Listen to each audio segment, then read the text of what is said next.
Virginie Hills, bonjour. Bonjour. Bienvenue au Salon des entrepreneurs Lyon-Auvergne-Rhône-Alpes. Merci.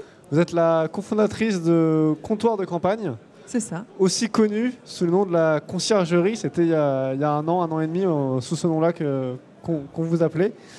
Votre activité, c'est de rouvrir des commerces dans des territoires qu'on pourrait considérer comme étant à l'abandon. Vous pensez l'inverse. Comment est-ce que vous faites ? Alors effectivement, aujourd'hui, un village sur deux en France a plus de commerce et se transforme en cité dortoir. Pourtant, ce sont des territoires en croissance, notamment des populations qui retournent vivre à la campagne. Et c'est des territoires qui sont riches de savoir-faire artisanaux.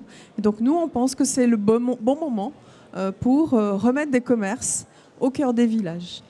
Alors comment ça fonctionne exactement ? Parce que remettre un commerce, on ne claque pas des doigts. Effectivement. Donc on a, avant de se lancer, pris le temps de rencontrer des maires. On a rencontré une trentaine de maires de collectivités territoriales en Auvergne-Rhône-Alpes.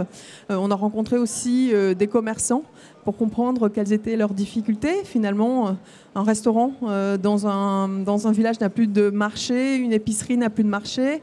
Et finalement, si on mettait sous un même toit et ses produits et ses services pour pouvoir générer un chiffre d'affaires suffisamment intéressant pour rendre un commerce viable. Et en parallèle, il faut une organisation assez bien pensée pour que des commerçants indépendants, des entrepreneurs indépendants puissent vendre une offre aussi large aux habitants. Vous avez un premier comptoir pilote, un projet test. Où est-ce que vous allez en ouvrir d'autres par la suite ? Alors effectivement, on a ouvert en février 2016 un premier comptoir pilote, un premier comptoir de campagne pilote à Chandieu, dans la Loire, à côté de Montbrison. Au comptoir de Chandieu, on a une offre de produits, essentiellement des produits locaux en circuit court, des services avec les services de la Poste, le gaz, pressing, cordonnerie, donc une conciergerie, et également un espace petite restauration, salon thé, on transforme les produits de l'épicerie, et également des animations, donc sous un même toit, et des produits et des services. Au bout d'un peu plus d'un an, le chiffre d'affaires se développe bien et on souhaite dupliquer le modèle sur le même territoire du Forêt pour ensuite même mutualiser les moyens, les ressources sur ce même territoire. Ensemble, on est plus fort. Et encore une fois, améliorer la rentabilité du commerce. L'objectif pour nous, l'objectif final, c'est d'avoir un modèle solide pour que demain, des centaines d'entrepreneurs puissent s'en saisir et ouvrir des comptoirs de campagne dans tous les villages de France. Et tout ça se fait, vous le disiez, en collaboration avec les mairies.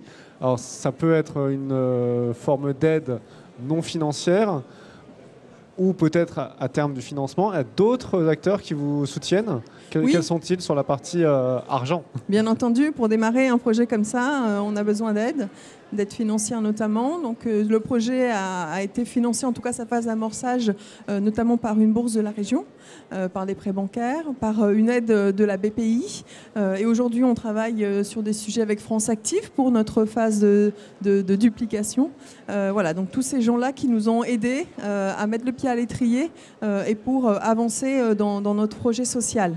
Ce qui est important de noter, c'est qu'on est une SAS labellisée ESUS, entreprise solidaire d'utilité sociale, ce qui nous ancre dans l'ESS. Notre projet est avant tout social. Notre ambition, c'est de ramener des services de proximité au cœur des villages, de renforcer le lien social, de développer l'économie locale, au travers notamment des circuits courts, et puis finalement de créer des emplois dans des zones rurales qui ne sont pas les plus favorisées.